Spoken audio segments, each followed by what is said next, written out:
Today's November 19th to 23. Spring Lake, North Carolina, Harnett County. We're in a zone 8A and I'm laying out my exotic / tropical garden. This is the new place.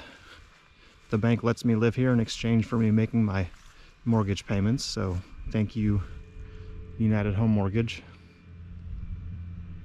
And thank you, God, this place is pretty awesome. I've been very blessed.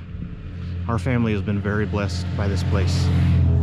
So, we got our Christmas decorations up. We are a big time Christmas family. We love Christmas, we love Jesus, and we love God. God has blessed us so much. That roof up there, by the way, that's a 12-12 peak and it's 30 feet tall, so I had to get a static rope and use my climbing harness to hang those lights. Well, a bunch of plants that grow here are kind of desert-esque plants for that nice tropical exotic thing. Agave Americana does real well here. There's a bunch in town. There's 2 species of Opuntia that are native. I can't remember the first one. The second is, I think, Pumila. And then Butias do great here. I think they might be a mixture of Odorata and Cateranensis. We're not totally sure. Cycas revoluta do pretty good here. Yucca alifolia, they're native, and they look wild when you see a big old stand of them. And then, so that's the foreground bed on the right side. We're gonna do the same thing and mirror on this side. You can see all the same plants there. And then to maintain the symmetry and also stick with 3, I'm planning on putting a sable palmetto on the left side of the porch and the right side of the porch, and then also one across the driveway. So we'll have 3 and some symmetry built in. This place is a colonial farmhouse. That's the architecture style. So this is going to be a symmetrical, formal garden. I've never done that before. I've never liked that kind of garden, but it suits the architecture. So if you're ever moving Opuntia pads, this is the very best way to do it, in my opinion. Even if you got thick leather gloves, they will still stick in your gloves and tear you up. This is my big Cycas revoluta that I got for free. This thing hurts me every time I get within a couple feet of it. I had to defoliate it to dig it up, but I left a couple handles to maneuver it. This little Nandina was already here. In the Pacific Northwest, those little Nandina, I'm going to call them repens, the little creeping ones, were all firepower, which I like that name. Out here they've got more blush and dwarf and flirt and all these cute little names that I don't like.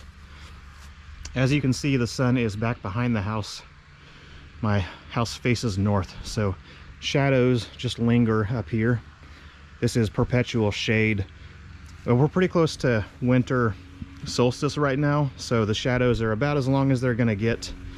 But as the sun continues to move westward, the sun will break over the edge of the house, and then it illuminates all of this area down here, and the shade will come up to probably this area around about.